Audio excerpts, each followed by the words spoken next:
esse evento aí, cara, é o, organizado ali pelo pessoal da Elite Schools. Esse evento vale a pena, nem que o cara não vá para jogar, mas ver o uniforme do pessoal, sabe? Cara, é absurdo. Eu fui clicar uma vez. Foi tirar foto, é isso? Eu fiz a cobertura. Claro que não das 24 horas, né?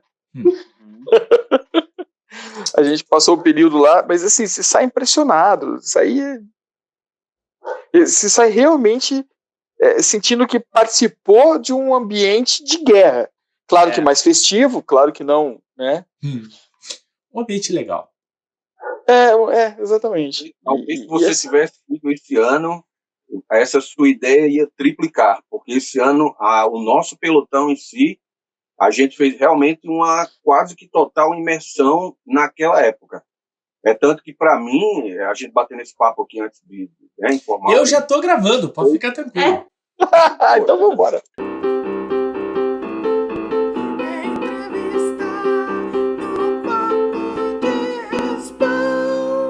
Essa entrevista tem o oferecimento de B4B Airsoft, a Arena TK Airsoft, a Arena TK Store. Para mim, foi o melhor 24 horas que eu já fui, em termos de tudo. Os combates mesmo foram, assim, alucinantes. Coisa do teu coração parecia que ia sair pela boca. Tu vendo aqueles 4 alemãos vindo para cima e tu sozinho, sabendo que tu só tinha aquela Thompson na mão e que tinha que abater aqueles caras, senão tu ia morrer. Era um negócio assim, fantástico, cara. Fantástico. Adrenalina 1000, né? Adrenalina 1000, falou tudo. Adrenalina 1000, cara. A ideia que eu tive foi justamente isso daí. Adrenalina 1000. É tanto que no final do jogo, eu me dirigi até o acampamento alemão e apertei a mão de um por um. Agradecendo pelo jogo, pelos combates em si, que foram simplesmente fantásticos. Mas... Cara, isso é muito bom, né? Eu acho que esse sentimento que a gente sai depois de um jogo, eu acho que eu não tenho que pague. Não tenho que se pague. Não tem. É verdade. Porque, vocês estavam em quantos do pelotão no jogo? Vocês foram bastante da equipe? Eu acho que a gente estava em 16 ou 15 ou 16, eu não me recordo muito bem. Foi bastante. 16. Acho que era 16, né? Bastante. Talvez até mais um pouco. Esse ano foi o que a gente levou mais participantes. Foi muito bom. Nossa. É que eu tô evitando. Não, mas pode perguntar, porque já tá gravando. Já tá gravando. Então vamos embora. A primeira pergunta é assim. Eu tenho que fazer o boa noite também, eu faço depois. Faz depois. Hoje, o Kurrahi, tô falando certo? Kurrahi? Isso aí. Uhum. Ele é baseado num pelotão que existiu na Segunda Guerra Mundial, não é isso? Isso aí. Ele é baseado na 101ª Airborne, na Easy Company, né? Do seriado Band of Brothers, no caso, né? Claro que não só, né? Nós pegamos muita referência de reencenador e muita referência de foto antiga da época, né? Por exemplo, muita pesquisa no Google, né? Das fotos antigas de época, porque muitas das vezes tu vai pegar a foto de algum reencenador e tu vê por exemplo, uma licença poética dele usando alguma coisa, sabe? Sim. E aí tu não pode levar como um padrão, né? Mas o Band of Brothers para nós foi assim é a primeira referência que a gente tira, né? Depois a gente vai refinando, né? Vai pesquisando mais a fundo, vai cavocando mais, né? Porque o Fernando agora, ele estava com uma Thompson, né? Você veja, essa dificuldade de encontrar armamento, por exemplo, como é que vocês conseguem esse armamento?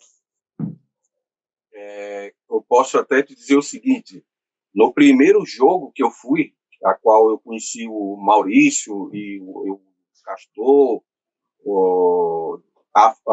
de perto, né?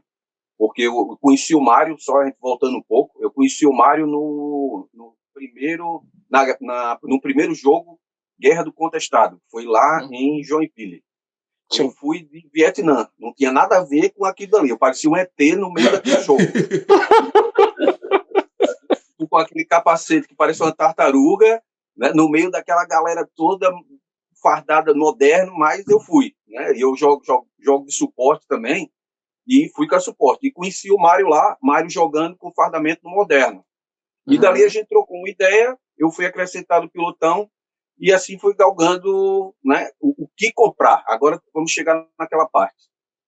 A parte de armamento é talvez a parte mais complicada para o cara que ele quer entrar e ele não tem uma certa condição financeira muito alta, porque o armamento é muito caro. Sim. Agora também está mais ou menos. Mas um exemplo, você queria comprar uma M1 Garand, na época, era em torno de 8 a 9 mil reais. Nossa. Uma M1. É soft, né? Sim. Uma arma soft. Sim. Uma Thompson era na faixa de uns 5 a 6 mil. E eu fui pro primeiro jogo meio que aquele cara, o maloqueiro. Era uma bota do jeito, a única coisa era a gondola, a calça e o capacete, que era normal. O resto tudo era malaco. Era calça, era a bota de um jeito, o suspensório de outra forma, mas é aquela coisa, o que vale do airsoft como esporte, desculpa eu estar falando pouco, né? Mas é você estar lá, é você jogar. A arma, como eu sempre falo para quem quer entrar e vem perguntar para mim, eu compro arma que marca, que jeito, uma arma full metal, não full metal, polímero. Cara, na hora do jogo, ninguém quer saber se a sua arma é de papel. Eu quero que ela tire bolinha. Eu quero saber que ela acerte. E você quer se divertir com seus amigos. Se você tiver com um estilingue, ninguém vai nem querer saber que marca seu estilingue. Você está jogando, está se divertindo. E na volta, todo mundo mentindo, né? Porque eu nunca vi um jogo. mas não é só na volta, não. É igual o pescador, né? Tu não morreu nem uma vez, mas matou 200, né? Foi. Né? Botou faixa, mas no final não morri nenhum, porque a faixa sai. Acabou o jogo, tirou faixa. Fernando, a gente foi jogar na terça-feira agora, e tinha umas 12 pessoas, e eu falei, eu matei umas 18. Mas tinha 12 pessoas no total. Então tinha, né? 6 para cada lado. Então é mais ou menos. Mas eu te entendo. Mas eu digo assim, a pergunta assim, da aquisição, porque a arma para participar do pelotão, ela tem que ser histórica também. Ou... assim, ó, eu vou só passar uma parte e depois o Maurício complementa. O que a gente pede agora é o básico. O jogo 24 horas, uma hora ele vai solicitar o quê? Tudo. O fardamento e a arma. Por isso que a gente, quando o cara entra no pelotão, a gente dá para ele o quê? Um espaço de tempo para que ele se programe e consiga adquirir tudo aos poucos. Ele não precisa chegar no outro mês sem ter tudo. Não, se eu não tiver arma, não jogo? Não, joga. Nem que a gente aluga ou pede emprestado, mas o cara vai jogar. Agora, o básico, ele tem que ter. Fala aí, Maurício. Isso, a gente procura manter essa... A gente chama de exigência, né? Porque, querendo ou não, a gente quer trazer uma coisa assim mais... abrir um nicho diferente aí, sabe? A gente incentiva o pessoal, né? Por exemplo, a gente abre, vamos dizer assim, a brecha para o pessoal dizer assim, eu quero muito participar, mas eu vou demorar para adquirir, né? Vou demorar para adquirir e tal, só vou poder entrar depois. A gente diz, se você tem intenção de entrar no pelotão e você tem intenção de compra, você já pode participar. Só que, claro, nos eventos você tem que estar com o uniforme, né? Pelo menos o básico, né? Para jogar junto com o pelotão, né? Isso, exato. Porque o que acontece? Nós tiramos muitas fotos. Nós não somos assim... a gente joga Airsoft tudo, mas a gente não é um time de Airsoft que se reúne para fazer por exemplo, fazer vamos treinar e tal. Não tem isso. Tanto é que vocês... não é todo mundo da mesma cidade, né? Não. A gente se reúne uma vez no ano em Curitiba. Em Curitiba, aí na cidade. Aí. E o evento 24 horas. Esse, na verdade, a gente considera, por enquanto, o nosso evento principal, né? Por que eu digo por enquanto, né? Porque a ideia é que a gente faça mais eventos, né? Mas esse é o evento principal, o evento que a gente sempre incentiva o pessoal aí, porque é o evento onde a gente vai passar o maior tempo junto e vamos conhecer o pessoal, né? Então, é ali que a gente firma a amizade mesmo. Né? Sim. E deixa eu perguntar uma outra coisa. Todos na caracterização por completa, vocês também são obrigados a fazer a barba? Assim. Boa. Só porque eles estão de barba feita. Não, porque eu tava conversando com o Sullivan, né, sobre isso, né? Daí eu falei, o Bruno Giger, que é do Almanac Militar, e o Rubão, foi um cara que eu trabalhei junto, e em 7 de setembro, os dois faziam a barba para desfilar em 7 de setembro aqui. Por isso a pergunta, porque, né? Vai que não, tem que estar com a barba feita. Daí... assim, a barba não é que a gente obriga, né? Mas, por exemplo, lá na hora do jogo, pelo jogo a gente não tem obrigação, não precisa. Mas o detalhe é que a gente tira foto, filmagem e a gente alimenta a página. Entendi. O Pelotão Currahi, ele existe na rede social. Sim. Né? Se tu for analisar, né? ele é a informação que a gente passa para o público é pela rede social, porque a gente se reúne muito poucas vezes no ano, né? Entendi. Então, a nossa imagem é lá. Então, tu imagina que se eu colocar, se a gente começar a postar foto, cara com barba, e como a gente quer chegar no nível de reencenação, a gente tem que começar pelo básico, né? Sim. Então, bom... Até porque, né, Maurício, a gente tem o nosso capitão, o Castor, é o guitarrista do ZZ Top, né? Aquela barbona lá gigante. E ele é o ícone do Airsoft 24 horas. Ele é um ícone, o nosso capitão Castor. Então, assim, eu não consigo enxergar aquela figura folclórica sem aquela barba. Porque aquilo ali já faz parte dele. O Castor é barbudo, então. Sim, a barba dele é tipo aquele do guitarrista do ZZ Top, cara, igual. Barbão, cara. Mas e daí como é que você faz com ele nas fotos? E aí ele sai também nas fotos, cara. Ele sai nas fotos também. A gente tira as porque, fotos. Assim, ele é o ícone daquele jogo. Como representante da Airborne, mesmo ele naquele padrão, você não consegue enxergar ele sem aquilo dali. Entendi. Se um dia ele tirar aquela barba, eu acho que eu rebaixo ele a soldado, cara. Assim, quem é você, né? Fala assim. Trouxeram um cara novo aqui, fala assim. Mas assim, a gente sempre incentiva o pessoal, né? Porque tem muitas filmagens que o pessoal, como o Mário, por exemplo, ele está fazendo uma filmagem, um média-metragem a respeito da 100ª.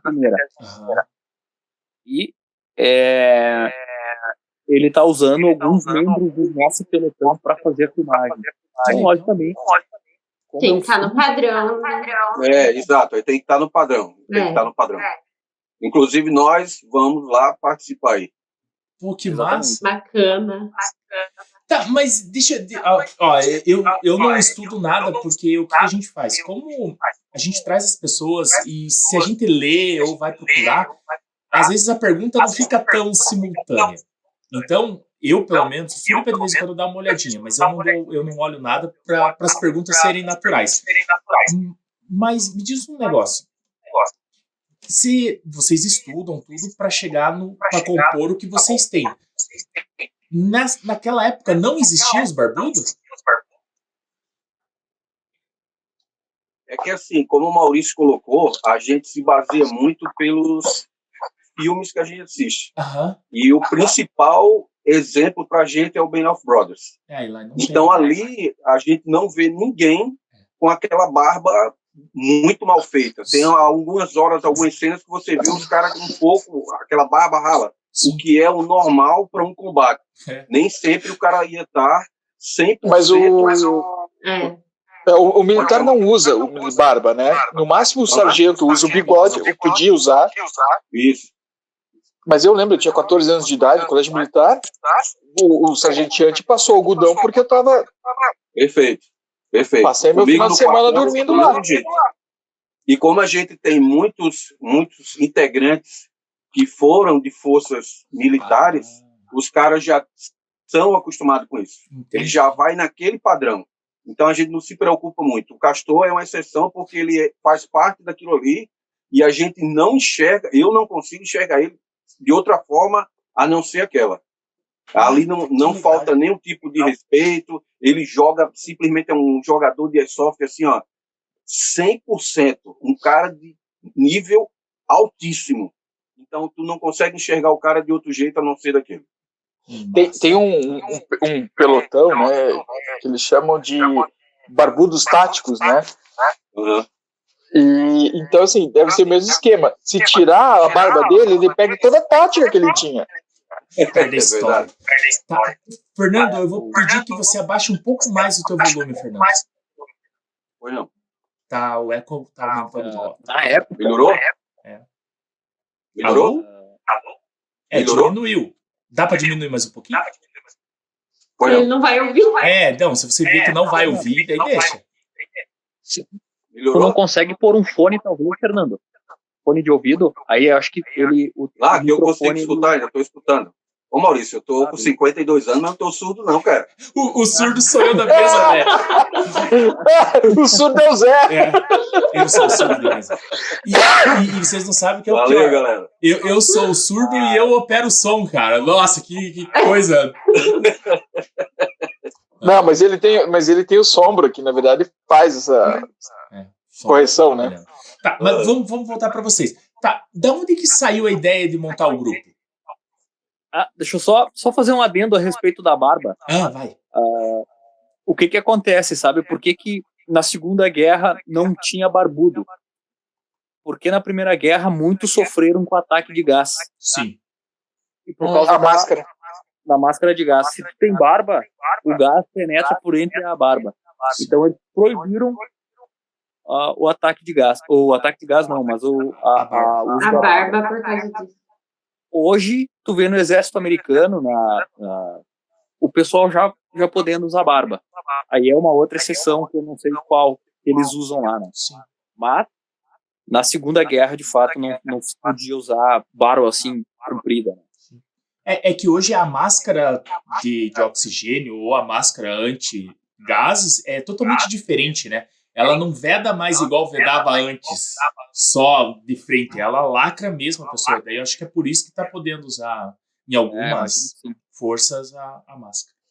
Mas mesmo o soldado moderno, né, ele usa barba quando tá lá na área de intervenção. Isso mesmo. Dentro do quartel é barbinha feita, filho. Só se você for muito fodão, eu acho, para você conseguir ficar barbudo dentro do quartel. Só o bigode. Só o bigode. Eu não sou militar. Mas exatamente o que o Maurício falou. O grande problema foi a instituição, a máscara de gás. A máscara de gás, cara. Foi a máscara exatamente.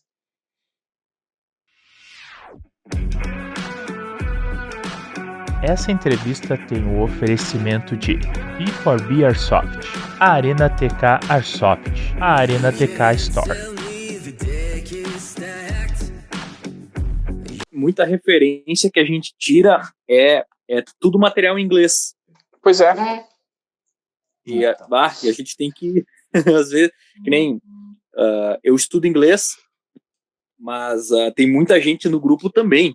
Então, o pessoal se ajuda. O pessoal se ajuda ali, vê. A gente tem um bom entendimento ali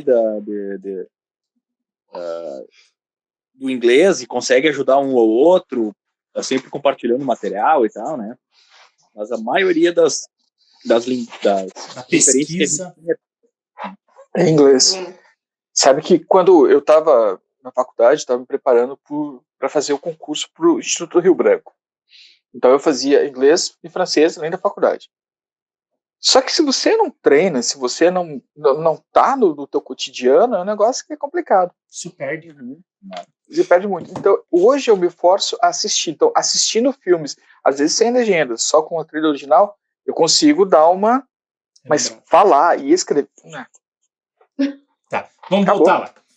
Então, vamos lá. Como nasceu a ideia? Do pelotão Curraí. Juntar meia dúzia de louco, um em cada lugar do estado, do país. E quiçá do mundo. E alguns de fora do país, que o Fernando falou, né? Quiçá do mundo. Fernando, pode ir. Primeiro a gente teve que ter o contato que ninguém se conhecia. Aham. O primeiro jogo que eu fui, eu só conhecia o Mário e o Castor por foto. Eu não conhecia o Maurício, eu não sabia nem onde é que eu ia, eu não sabia se eu ia encontrar um bando de criança, ou se era adulto, se era um bando de maluco, eu não tinha noção. E quando a gente chegou lá, eu sempre vou com a minha família. Eu levo a minha filha, eu levo a minha esposa, eu levo todo mundo no jogo. Aham. E eu cheguei lá meio que perdido, né? Aquela que tu olha para todo mundo, tu fica assim, meu Deus, aquele pessoal ali, o que é, como é que joga, o que eu tô fazendo aqui? E começou o jogo. Eu não conhecia o Maurício, a gente participava como se fosse da 101. A gente não tinha um pilotão com varria, era um grupo inteiro que era 101. E o Castor, que era o capitão da equipe 101 Airborne, que era total, era tudo junto. Sim. Então, todo mundo ia naquele pelotão ali. E no período da noite, que o jogo é 24 horas, eu me lembro como fosse hoje, eu estava jogando com a Sniper e com a 1911. Então, no período noturno, eu não tinha como jogar de Sniper. Eu só joguei de pistola. E uma hora a gente foi para um determinado lugar para defender um objetivo. Parou num tronco de árvore, era noite de lua, e os caras jogaram um sinalizador daquele que desce com paraquedas, e iluminou o ponto inteiro. Aquela coisa fantástica, tu parecia uma criança de 10 anos que ganhou o primeiro Falcon, sabe? Sim. E eu tava empolgado demais. Crianças, pra quem não sabe o que é Falcon, Falcon é o G.I. Joe da nossa época, tá? Primeira geração do G.I. Joe. Esqueci desse detalhe, cara. Não, pode crer. E a gente dando tiro, eu só tava de pistola, acabou a minha munição. E eu olhei pro cara que tava do meu lado e o cara disse, senhor, tu só tá de pistola? Eu disse, só caveira. Eu só tô de pistola, tá com munição, eu jogo a pistola, pego pedra. Eu tava assim, enlouquecido, esperando só os caras virem pra cima. E aquele cara do meu lado olhou para mim com a cara assim, quem é esse velho maluco que tá aqui do meu lado? Eu acho que eu tenho... Aí ele olhou para mim e disse, pega aqui essa munição. Aí ele tirou do bolso um saquinho de munição, que eu guardei esse saco de munição por uns 2 anos, me lembrando disso aí. E era justamente o Maurício. E dali a gente terminou. Não é ele, não é porque eu tô aqui e é ele, mas para mim é um cara de vamos dizer assim, uma personalidade fantástica como ser humano, como o homem de família que ele é, assim, como profissional, e como jogador nem se fala. Então ali a gente já teve uma afinidade. A outra parte eu vou passar para ele falar agora, como é que depois tudo se desenrolou. Esse foi o meu ponto de vista, né? Agora vem o ponto de vista dele daí. Exatamente, cara. Eu lembro como se fosse ontem, assim, nós olhando assim aquele sinalizador e eu e o Fernando trocando ideia, assim, Fernando, cara, cara, vai ficar com pouca munição, segura aqui, pega essa aqui, porque em todos os jogos que eu vou, eu atiro pouco e morro muito. Sou sempre assim. Eu te entendo, Maurício, eu te entendo. Então eu tenho... sempre me sobra muita munição. Eu disse, não, cara, usa aqui, né? Imagina, estamos um do lado do outro aí, né? E assim, tanto quanto o Fernando, o Milanese, o Castor, o Mário, são pessoas assim que a gente tá sempre junto, sempre inovando coisas, trazendo coisas novas para dentro do pelotão. E além de que a gente criou um vínculo de amizade muito forte, sabe? A gente criou, e cada um tem uma característica diferente. Por exemplo, eu e o Milanese, nós cuidamos mais da parte organizacional durante o ano, e assim, o Fernando nos ajuda muito nisso, posta fotos, conversa com o pessoal, orienta o pessoal, e além de que um líder nato, nós somos líderes na administração, mas quem é um líder nato no campo é o Fernando. Eu falei esses dias para ele que eu seguiria ele na pior situação possível. Eu seguiria ele tranquilamente. A gente gosta daquela máxima, né, que a gente ouve falar que o mais importante é quem está ao seu lado na guerra, né? E a gente vivencia pequenas guerras todo final de semana. A gente sabe que vai voltar para casa, a gente quer voltar para casa, né, claro. Mas a gente tava conversando com o Zé, é tão importante aquela pessoa estar do teu lado, e você cria um vínculo muito grande quando vocês morrem juntos, por exemplo. Você morreu junto, volta, passou por aquela situação de troca de tiro e aconteceu um incidente. Acho que isso é muito importante. Eu entendi o que você quis dizer. E o Fernando realmente parece que representa esse tipo de pessoa, aquela que você segue, você vai. Só pegando um gancho no que tu tá falando aí, para tu ter uma ideia da união desse grupo, desse pilotão, nesse jogo passado agora, a gente teve que descer uma colina em campo aberto, e eu ia chegar numa encruzilhada, só que não tinha ninguém, e estava todo o pilotão, juntamente com outros pilotões, em cima daquele morro. E não dava para ver nada em campo aberto, não via ninguém. Então corria aquele risco de alguém descer, ou um pilotão inteiro descer e ser totalmente alvejado com aquelas MG-42 que os caras possuem ali no exército alemão. O que eu pensei? Todo mundo fica no morro e eu vou descer, porque se eu tomar um tiro, eu levo o tiro. Mas ninguém leva o tiro. Então, mantenha a posição de todo mundo, vão saber que tem gente ali e ninguém morre. Aí o Castor falou assim, não, leva o médico contigo. Eu disse, não precisa, eu vou sozinho. Aí alguém disse assim, eu vou contigo. Cara, não vai, cara, eu vou sozinho. E eu fui sozinho, atravessei o campo e fui para uma barreira, sozinho. Chegou ali, eu olhei para um lado, não vi ninguém. Então, quando eu me dei conta, tinha alemão passando na minha frente. E eu comecei a trocar tiro com os caras. Nossa. Todo o pilotão Currahee, simplesmente todo ele, desceu o cume e se juntou a mim na barreira. Nossa. Simplesmente todos nós morremos juntos. Mas ninguém amarelou, ninguém correu, simplesmente todo mundo foi junto e morreu junto. Sim, o bom da coisa é essa. Ou vai todo mundo ou não vai ninguém. Ou não vai ninguém. Tinha tudo pra ser uma história linda. Não, mas daí morreu todo mundo. Mas foi lindo. Morreu todo mundo. Morreu todo mundo. Essa, na verdade, é a essência que a gente quer trazer, né? Porque a gente sabe da dificuldade que é arrumar o equipamento de época, montar todo o uniforme, né?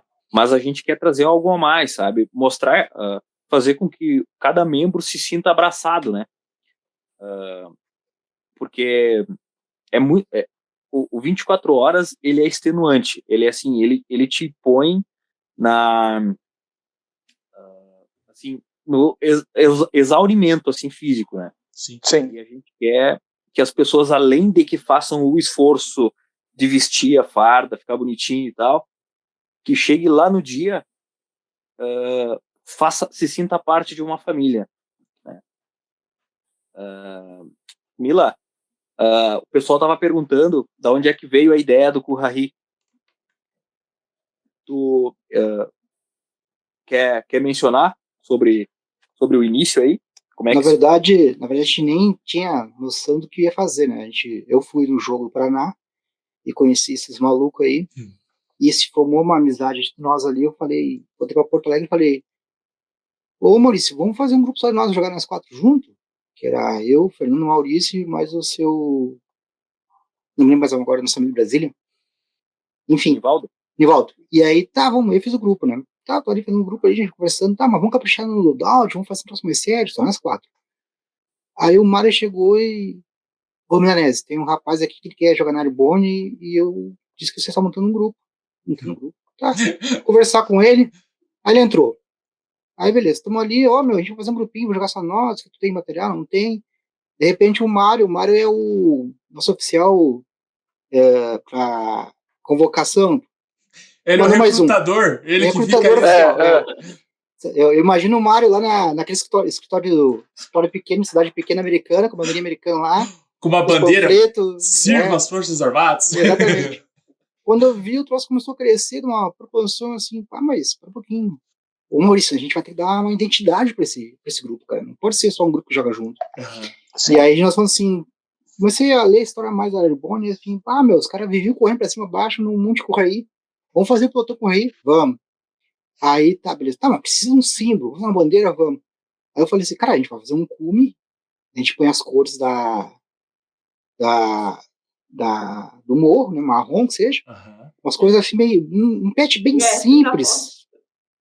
Um patch bem simples assim, pra acompanhar a época, não tinha aquelas coisas de a visão de uma águia hoje, tática, uma águia antiga. Aí botar lá as asas paraquedistas, vamos montar uma bandeira. Tá. E ali começou. E o Mário recrutando gente, e aí a gente começou a espalhar notícias, o pessoal começou a ver as fotos. Quando viu, o troço cresceu de uma maneira que a gente nem pensava. Hoje a gente está com 38 jogadores, que eu nem chamo de jogadores, eu chamo de associados, porque a Segunda Guerra Mundial tem que ter muita paixão, porque ele é mais caro que o Airsoft moderno. Sim. Ainda assim, temos sorte do Mário produzir muitos itens no Brasil, que não precisa pagar frete nem seguro. Mas igual, é muito valor, muito alto, as armas são um valor assim, fora de noção. E foi aí que a gente começou a fazer crescer. Hoje nós somos 38 associados, todo ano, é uma coisa meio estranha, né? O pessoal ele entra um ano antes, geralmente o pessoal entra um ano antes, ele pega aquele primeiro ano, ele só acompanha as conversas, vai montando o loadout dele, para no próximo ano ele vir. Sim. Né? Esse último jogo a gente foi o maior efetivo que a gente teve, o pessoal que a gente já não conhecia, o pessoal que conhecia, e foi assim, eu vou dizer assim, eu vou para me divertir, tentar fazer as missões. Se eu ganhei ou não ganhei, beleza. É importante que eu vim, participei, vi o pessoal. A gente tem uma dinâmica também de rancho perfeita. A gente faz um valor mensal aí, para quando. A última vez a gente fazia janta na sexta, quem vinha. Mas aí o Mário nos presenteou com uma janta, e nossa janta virou o café da manhã de sábado. Aí pegou todo mundo. Foi bem perfeito, foi bem bacana. E foi assim que começou. Começou pequeno, tá crescendo. Alguns grupos também de YouTube estavam falando que a gente era o melhor grupo de encenação pelo caráter do loadout perfeito. E realmente você pode dizer assim, nós somos muito chatos, muito chato mesmo. Porque vocês fazem um trabalho de pesquisa, né, Milanese? Sim. Tem vários ali. Eu sei um pouco, mas tem muito cara do grupo ali que sabe demais. O Clave é um que ele sabe assim detalhes assim perfeccionista, né? Como dizem, o diabo mora nos pequenos detalhes, né? Então assim, para entrar na Airborne, todos são bem-vindos, mas já sabe que vai ter um vigor, sabe, em cima do uniforme, do loadout, né?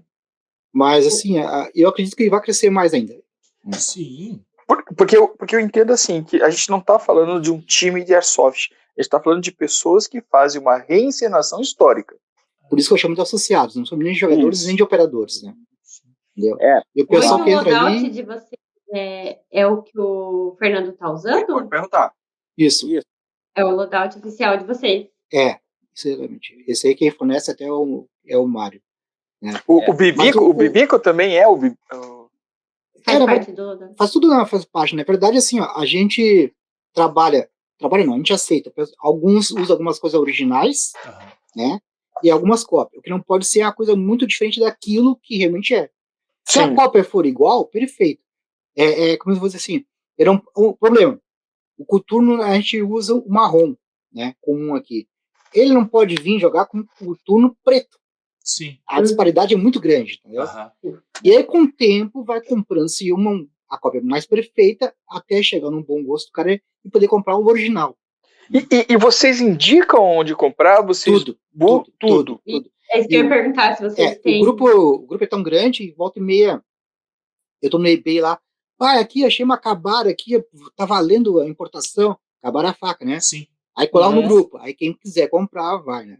E eu, original mesmo, eu tenho uma faca Kabara, que realmente participou da Segunda Guerra Mundial, o meu capacete de aço e fibra, que não é americano, mas ele é real, né?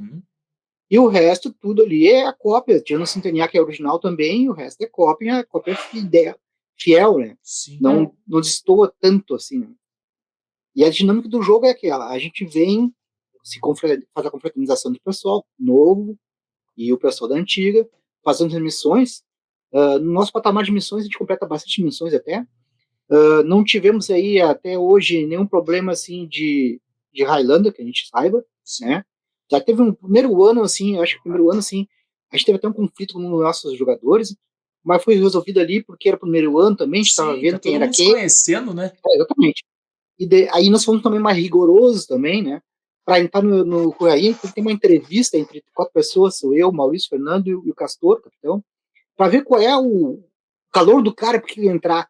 Né? Às vezes o cara entrar na empolgação, que legal, quer entrar. Mas o valor é assim, mas esse valor... Eu vou te passar a fatura do cartão de crédito. Não, mas é que você está falando valor, você está falando valor, cara, mas é um valor extremamente acessível. Uma Coca-Cola. É acessível, mas eu digo assim, ó, é claro que o jogador vai entrar hoje, não vou achar assim, completo hoje vai gastar uns 7 mil, tem que dar agora. Não, ele vai tem um ano. Tem um ano. A gente não fala em valores nesse canal porque as esposas assistem, sabe? Geralmente. Tem que lembrar o seguinte também, ó. Para ter ideia, o nosso uniforme ele ainda é razoavelmente acessível em comparação com o uniforme alemão. Cara, a gente é maloqueiro, porque os caras, para lembrar, o uniforme deles era feito pela Hugo Boss. Então, os caras são padrão, tudo de couro, tudo top, então, né? Os caras são muito elegantes. Em comparação a gente que parece um bando de maloqueiro. Porque a farda não é aquela coisa elegante para combate. A deles não, a deles de combate é elegante. É elegante. Eu ia comentar isso porque, assim, em nenhum momento a gente vê alguém fazendo apologia a alguma coisa. É uma história mas a gente está falando reencenação histórica.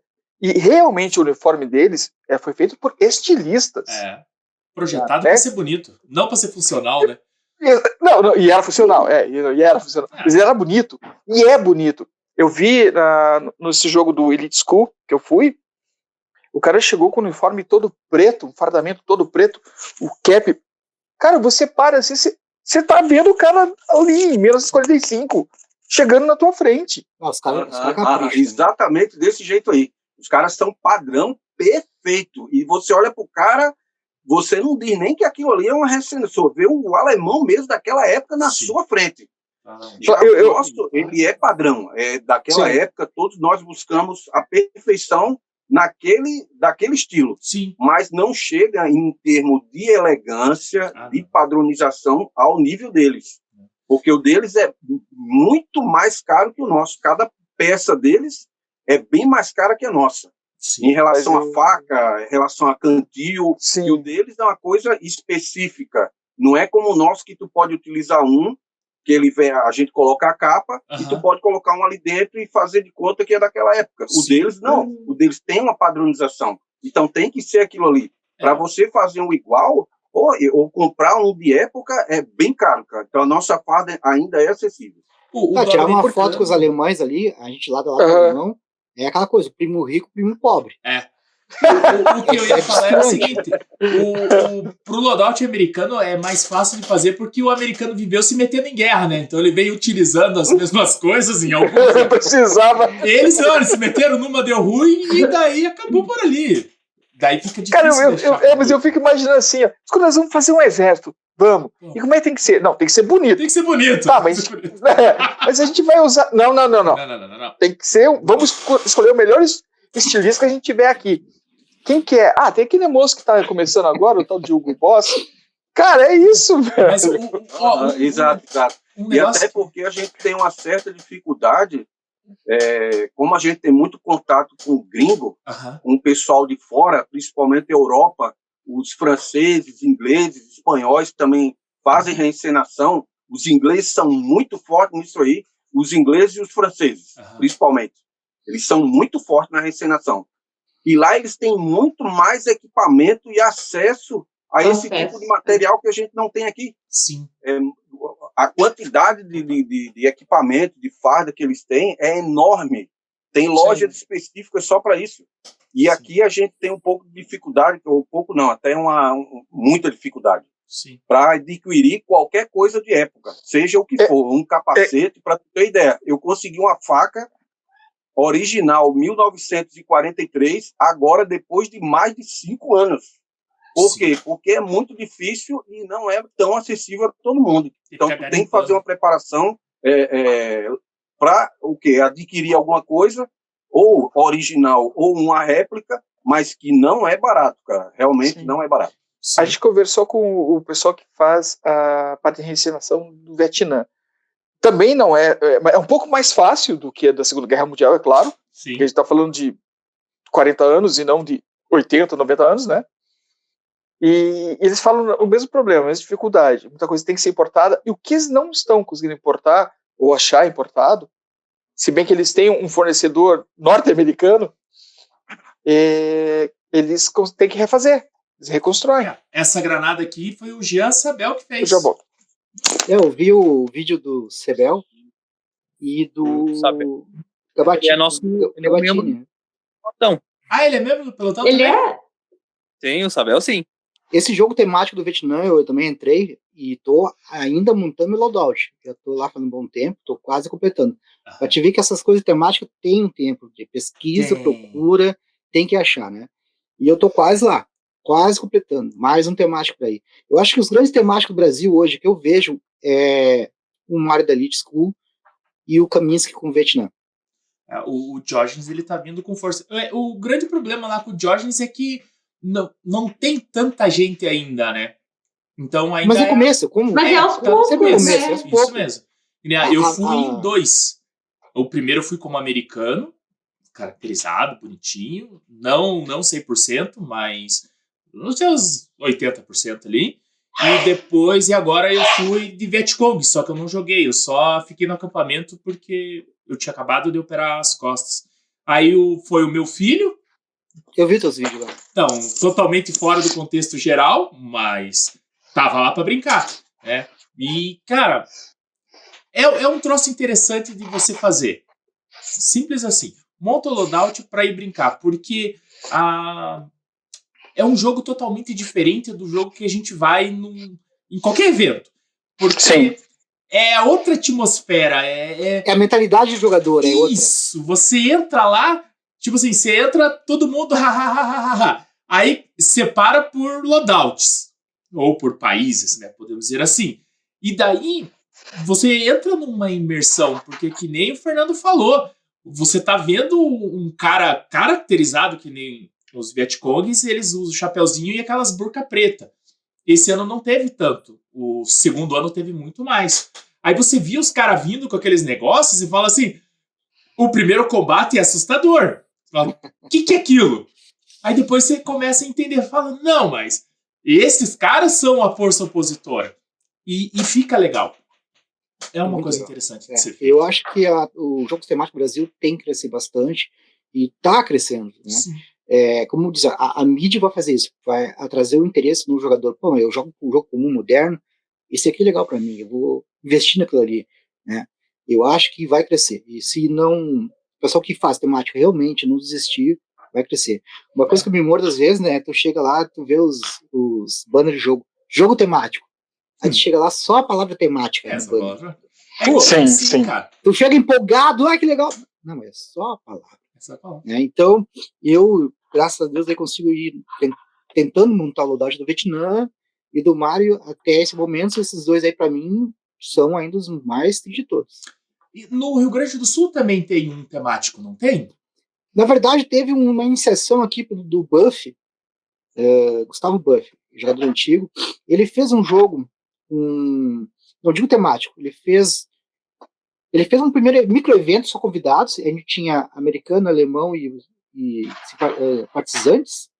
Depois ele fez um outro jogo também, mas mais tranquilo. Acho que ele queria mais apresentar pro pessoal, o pessoal não pegou a ideia. Que era americano, FEB, inglês e alemão. De repente, parou o movimento. Eu acho que ele foi fazer outras situações. Ele realmente é envolvido 100% com a FEB. Né? Então, eu acho que começou a pegar muito compromisso e largou de mão. Mas aqui no Sul, agora, no Sul mesmo, que eu conheço como jogador que realmente participa, é eu, o Maurício e o Claudio Miro, se não me engano. 3 por enquanto. Né? Tem o Felipe ali, o Felipe 4. E o Borba, né? Isso, Borba, 5. E ainda assim é pouco. Imagina, todo estado só 5 jogadores. É pouco. É muito pouco. Mas já é 5. Vamos contar assim, né? Sim, né? Sim. Já somos 5. Fala assim. Aqui em Curitiba tem falado bastante gente da FEB. Parte de, como a gente estava tocando naquele assunto de ver o cara fardado, todas as pessoas que vão entrar no pelotão, ou que eu conheço, que eu conheci, que foram pro jogo também por indicação minha, eu chegava pro cara e falava, ó, você só vai saber do que eu tô falando para você quando você estiver lá. Quando você tiver lá, a sua noção de airsoft, jogo, vai ser antes do jogo 24 horas e após o jogo 24 horas. A visão que você tem do game é totalmente outra quando você volta de lá. Quando você volta de lá, a primeira vez que eu fui, quando eu cheguei em casa, que tem aquele joguinho do final de semana, né? Aquele básico, eu olhei e disse, o que eu vou fazer ali, cara? Não desmerecendo, né? Jogou a régua lá pra cima, estragou a nossa com tudo, experiência, né? É no jogo de final de semana. Quem disser que não tá mentindo. Porque mesmo que o jogo dele seja 10 contra 10, mas você vai tirar alguma coisa de bom e de experiência naquilo ali para utilizar num jogo maior. Sim. E, cara, quando eu cheguei aqui, que eu olhei para o final de semana, eu disse, meu Deus, vai levar um ano, cara, para eu jogar de novo. Vai levar um ano, é triste. Mas a experiência... Vou ter que esperar um ano. Só o cara estando lá, para ele sentir, e foi aquilo que você falou. Quando você tá lá, que vê aquela galera toda fardada, vê todo mundo daquele jeito, você se transporta para aquela época e diz, pô, que massa. E esse ano, eu coloquei os caras em forma, né? A gente tem um certo padrão, não é um exército, lógico, mas a gente tenta organizar para entender, para que os caras conheçam você e que você conheça eles também. Sim. E eu disse uma coisa para eles, cara, isso aqui é o sonho de muita gente desde criança, era participar de uma coisa dessa. E teve cara que tu olhava para ele, assim, ele olhando para você com aquele olho brilhando, como que diz assim, e ele olhando e fazendo assim, ó, é verdade. E é verdade. Você queria participar daquilo, você se sente ali. Então o cara bota a paixão que ele tem, não só pelo airsoft, mas pelo tema Segunda Guerra. Sim. Independente de que lado tá. Se ele tá no lado alemão, ele também vai sentir a mesma coisa. E a gente sente isso aí utilizando a farda. Que quando você tá lá, pelo menos eu, né? E eu sei que o Maurício e o Milanese também são dessa mesma linha. Você faz a imersão da época. Sim. Mas eu acho que todo mundo que vai para esse... Mas eu acho que todo mundo que vai para esse tipo de jogo vai para total imersão, né? Independente do lado que vai jogar, mas vai para fazer a imersão mesmo, né? 100%. Tinha um menino que aqui em Curitiba, faz tempo que eu não vejo ele. Ele jogava sempre com um uniforme alemão, aquele de... Teve encrencas? Não, eu falei um negócio num programa e ele não gostou muito. Entendi. Mas ele... Não, mas eu acho interessante isso, né? Mas eu acho que eu sei quem é. Mas independente, porque o Fernando falou assim, porque eu cheguei lá com um uniforme diferente, eu me senti todo mundo com um uniforme moderno e eu com o meu de época. Cara, mas eu via nele, assim, justamente isso. Ele gostava. Entende? Não é o que ele tinha, é o que ele gostava.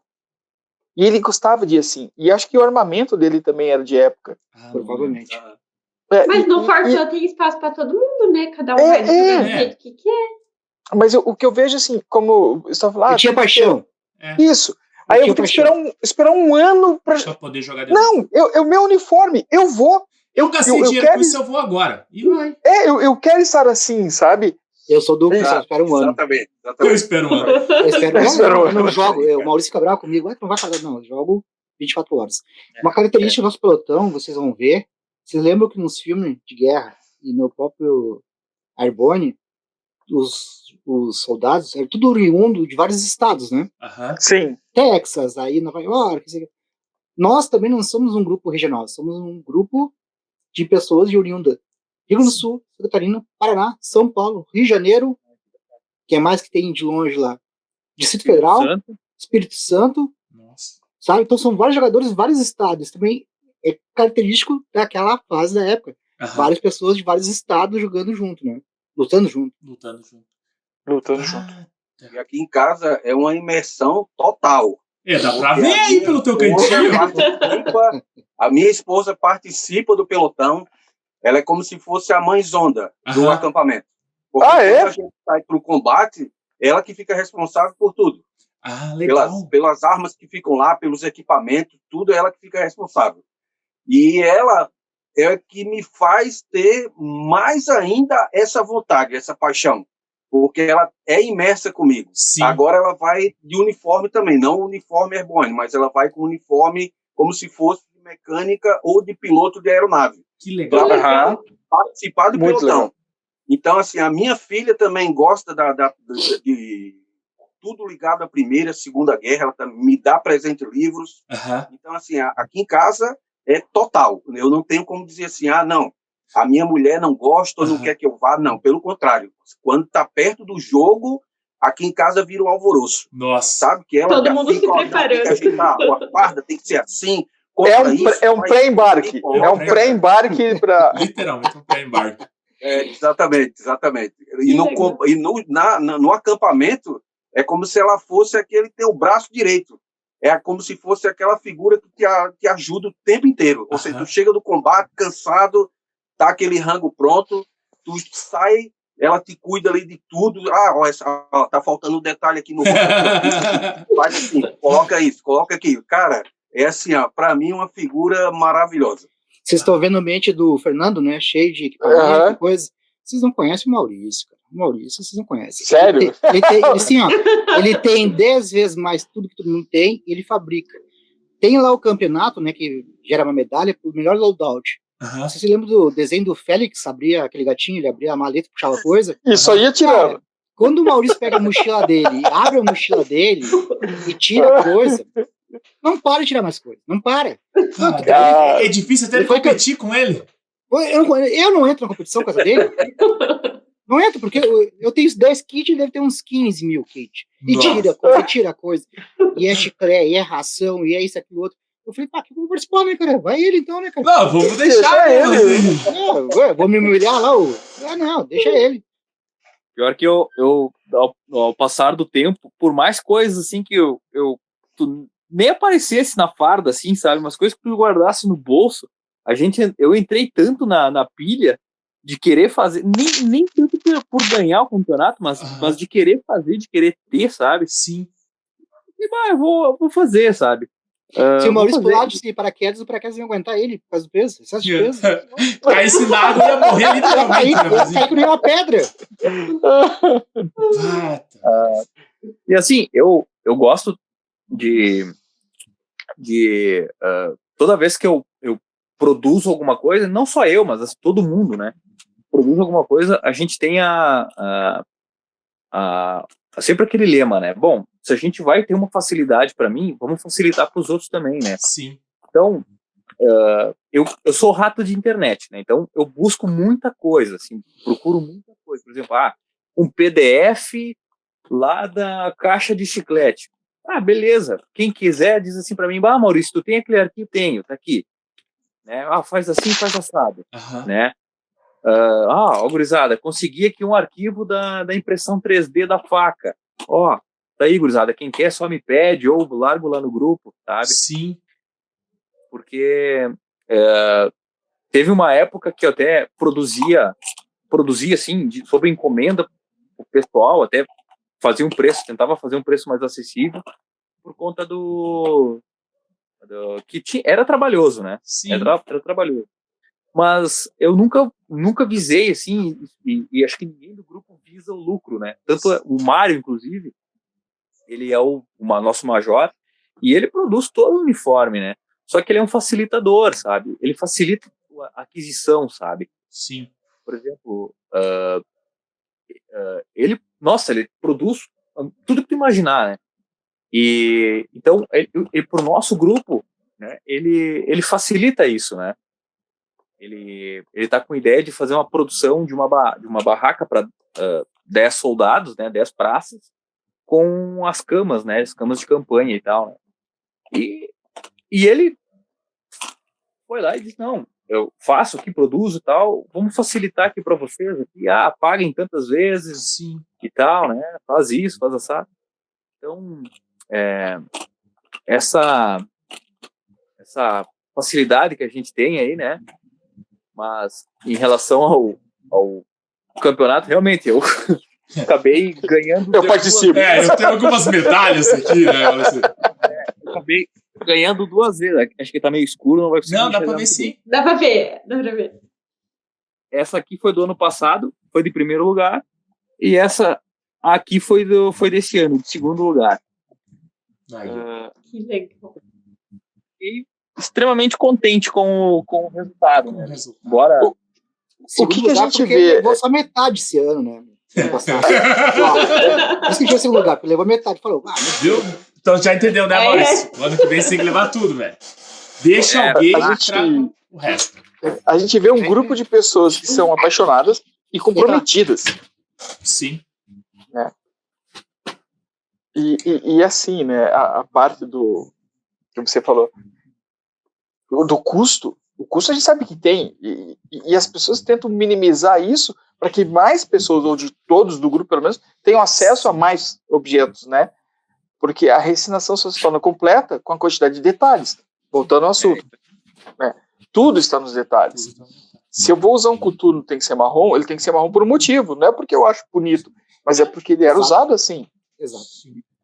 Tá, mas deixa é isso que você falou também. Para tu ter uma ideia, só a gente tocando nesse assunto, não é o do Curraí, mas participa da reencenação. Teve o jogo do Vietnã esse ano, eu nunca tinha ido. E eu fui com o loadout americano. Cara, assim, ó, a imersão que você faz é tão impressionante. Eu parecia um menino de 15 anos correndo no meio do mato atrás do Saci. No meio do mato, aquela correria, mas me sentindo, cara, muito bem como pessoa, muito bem como jogador, e é isso que a gente quer passar para quem entra no pilotão. Sim. Quando o cara chega lá naquela imersão, não é só ele chegar, botar o uniforme e jogar. Não é assim que funciona com a gente. Isso é o menor dos negócios. A gente tem uma hierarquia, não é um exército, mais. mas a gente tem uma hierarquia organizacional que começa pelo milanese e vai até os cabos que agora vão assumir as funções deles, porque a gente já está fazendo, nós 3 já estamos fazendo isso há anos. Sim. E chegou a hora da gente passar a bandeira para alguém fazer enquanto a gente vai estar descansando. Sim. E é isso que a gente quer para o pilotão. Sim. A gente também tem as promoções que vão... O cara entra como soldado e ele vai galgando. Sem uma pontuação, que depende de vários fatores para o cara conseguir a graduação. Mas para quê? Para que ele se sinta motivado. Eu ganhei uma promoção. E aqueles que estão entrando, que vê o cara ganhar a promoção lá na frente, o cara vai dizer, cara, eu quero isso daí para mtem também. Eu quero aquele macarrão no braço. Sim. Eu quero aquele lance prateado no ombro. Mas para chegar lá, aí tem um longo caminho também, que a gente tem toda uma exigência, além do fardamento, o comportamento, o que ele pode fazer pelo pilotão, o que ele pode agregar também para nosso pilotão, para nossa página, para o nosso conhecimento. Sim. Não adianta ele estar só lá dentro do grupo, bonitinho, aquele cara que só olha. Não, a gente não quer isso. A gente quer que o cara participe, que ele tire dúvida, que ele traga algum conhecimento e que a gente também possa transmitir alguma coisa para ele também. Então, por isso que a gente pede. Vai dar uma olhada, fuça na internet, como o Maurício faz, como o Mila faz. Eu mesmo passo o dia inteiro, e agora que eu estou operado, o dia inteiro procurando uniforme, vendo o grupo tal, grupo isso, armamento, algum detalhe que a gente, como você falou, é feito de detalhes. E o nosso fardamento não é como o alemão, que é aquela coisa fina. A gente tem alguns detalhes que pode ser a posição de uma granada, pode ser a posição da faca, pode ser o capacete, alguma coisa que ele fez de camuflagem, enfim. A gente busca tudo isso para o quê? Para agregar o pilotão e para que os caras que estão entrando, eles vejam na gente essa paixão e essa vontade. E se inspirem na gente para eles continuarem o que a gente começou. Sim. Isso é... Só para ter uma noção, né? Eu estou sem uniforme, o uniforme foi pro Maurício, para fazer um upgrade nele lá. O que é o upgrade? É fazer um envelhecimento da farda. Você pode ver que o padrão de envelhecimento da farda do Fernando é uma e do Maurício é outra. Né? Sim. As fardas eram novas. Aí a gente quis fazer um desgaste, né, de tempo, e com algumas dicas que tem pela internet a gente conseguiu, tanto é que vocês veem aí o Fernando, é a farda mais bacana que tem de desgaste puro de guerra de combate mesmo. Que massa. E, assim, a gente cria documentos, né, tutoriais, assim, para que mais pessoas possam fazer, né? Isso aí, esse envelhecimento que a gente faz é a reprodução do salto do dia D, né? O que eles fizeram, né? A farda deles eram embanhadas em uma química, que era uma química anti-chama. Porque o que acontece eles tinham medo e sabiam que isso acontecia e aconteceu. O avião explodia. A chance do paraquedista de sair do avião e aquilo tudo em chama, né? Vocês lembram desculpa, você lembra de um filme? Tem um filme que acontece aparece justamente isso. Só que daí depois descamba para um lado zumbi lá de reconstrução. Então eles não assistiram, sabe? Sim. Não. Não, assisti para ver os detalhes das fardas. Então, mas a abertura, o início do filme é justamente isso. Cara, não tem, porque o avião não tinha proteção. O avião só vinha e soltava as pessoas. É uma casca. É. E aí, claro que essa química não era efetiva, né?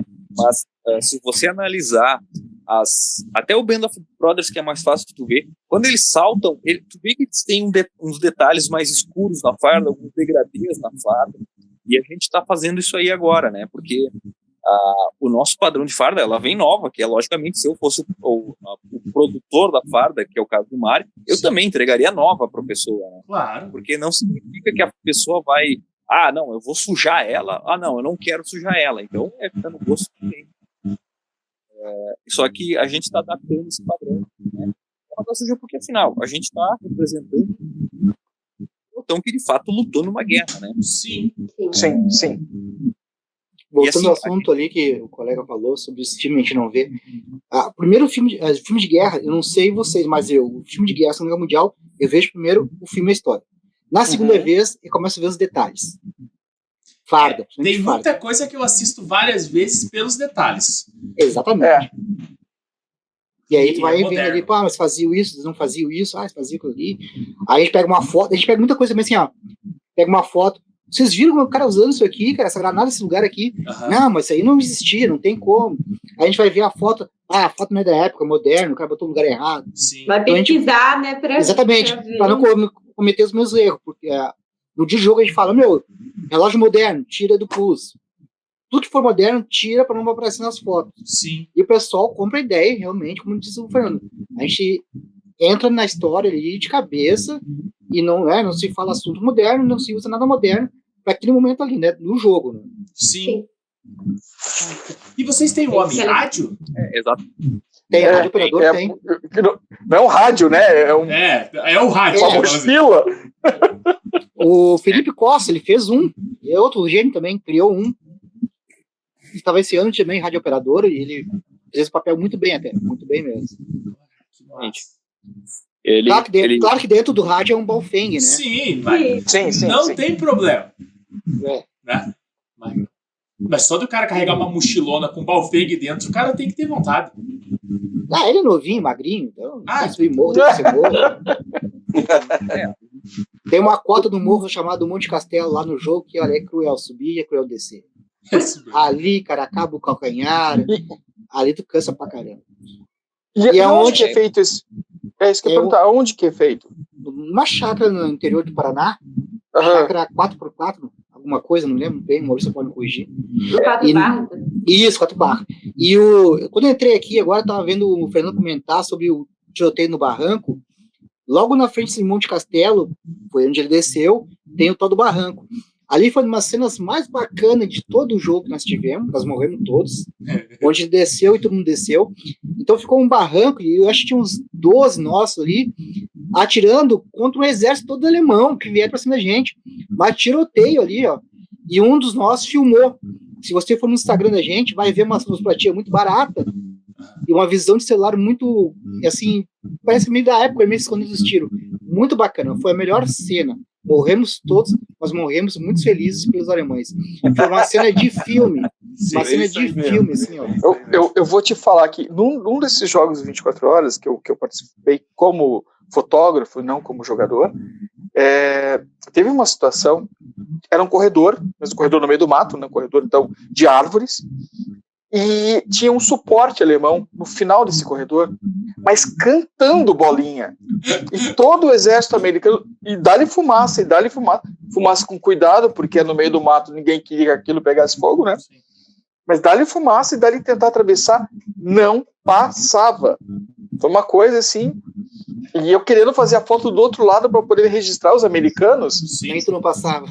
Não, por sorte alguém passou de moto, do pessoal da produção, da organização, passou de moto, me pegou, a gente deu a volta, porque a pé não ia conseguir fazer esse flanqueamento, né?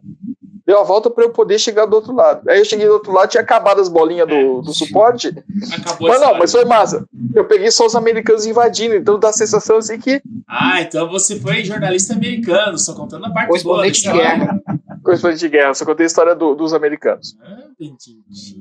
Pronto, me revelei. Quase me revelei. A história é contada pelos fotógrafos, né? Eu tinha uma pergunta desde o início, assim, o pelotão Currahee hoje, ele tem alguma correlação com o pessoal da Elite School, ou apenas se aproveitam de estar no mesmo ambiente do jogo deles? Eu acho que foi uma parceria entre nós. Tá. O Mário é nosso patrono, né? Nos ajuda muito, facilita muito, né? Então, não é a mesma coisa, mas somos parceiros. Tá? Pode continuar. Somos parceiros, porque ele faz os jogos, a gente entra na nossa equipe, tanto é que o Mário é nosso major, né? Sim. Nossa equipe. No último jogo penúltimo jogo ele até jogou, eu acho, uma missão conosco, né? Que é tarefado. Então eu acredito que o Currahee e a Elite School são parceiros. Massa. Cara, perfeito. Porque eu vejo assim o empenho do Paiva, né? Eu conheci o Paiva antes. Muito. Na época ele estava com Jeep também, todo cuidadinho, todo preocupado com a situação. Esse último ano ele nos conseguiu uma barraca, ele nos conseguiu. Agora ele conseguiu um fogão de campanha. Todo ano ele traz alguma coisa nova, sabe?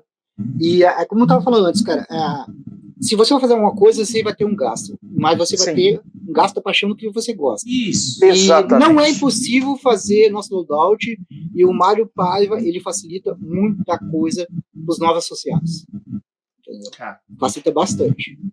Mais que muita loja aí. Sim. Assim, uma das coisas que eu sempre menciono, a gente não consegue falar de muito Paiva, né? E ele possibilitou, né? Tudo isso aí. Fosse comprar fora, muito mais caro. Sim. E muito mais demorado, né? Também. Demorado. Pelotão Currahee, porque o Mário possibilitou isso. WW2 Fardas fazendo material, né? Sim. Apertando, né? E é o grande responsável, né? A vanguarda desse profissional aí da ideia da brincadeira. Cara, mas é bem isso, cara. Quem tem o poder de facilitar e facilita faz o negócio crescer. Verdade. Porque a brincadeira é para todos. É para todos. Se você quer segurar só para você vai acabar brincando sozinho. Então, não é uma coisa legal, né? Galera, vamos caminhar para o nosso fim.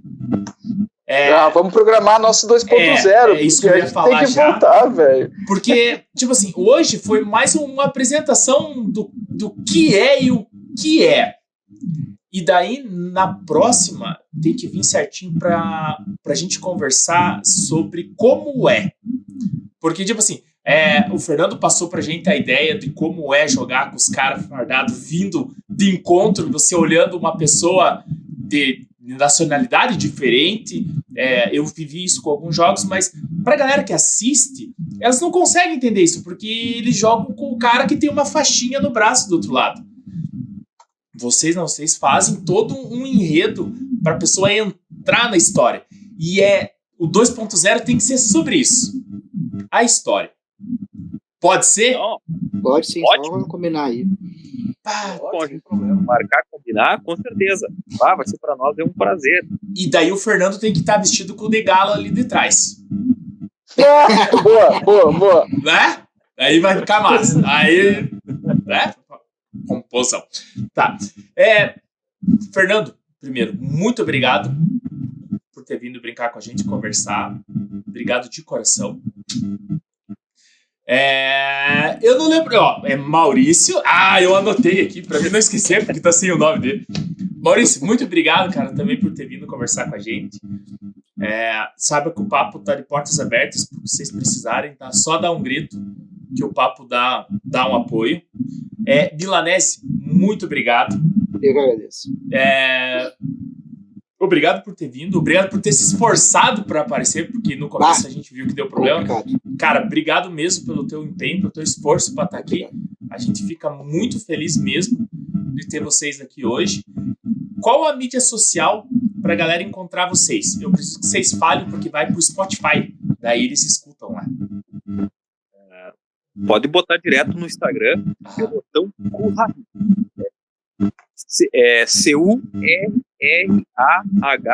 CURRAH2Es. E final. Pelotão. Se botar assim, Pelotão, Já vai achar. Pelotão _Currahi. Currahi. Isso. Isso mesmo. Na verdade, se você digitar ele direto, exatamente, Já cai. Pelotão _Currahi. Exatamente. Isso aí. Certo. Assim, pessoal. É que eu faço a descrição por escrito, mas daí O Spotify falado precisa para o ouvir. Spotify. Ô, Marcos, se tu quiser botar na tua descrição lá, botar meu WhatsApp contato para novos associados, pode botar, viu? É tranquilo. Perfeito. Show Pessoal, de bola, a vou gente colocar assim. E agradecer a oportunidade de vocês terem nos para falar do pelotão, falar do para nós é maravilhoso.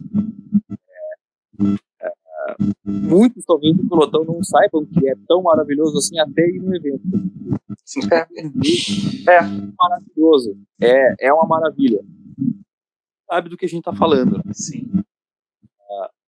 Então, eu quero, no nome do Pelotão Currahi, oportunidade, quer buscar mais pessoas que possam vivenciar o que nós vivemos, que é excelente,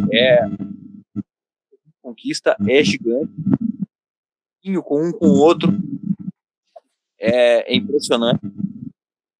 Então, a gente quer a oportunidade que vocês têm nos dado, e a gente divulga muitos primeiros, né? Toda postagem a gente divulga, talvez não seja coisa que a gente faz, mas o pessoal, e de outra forma a gente quer fazer.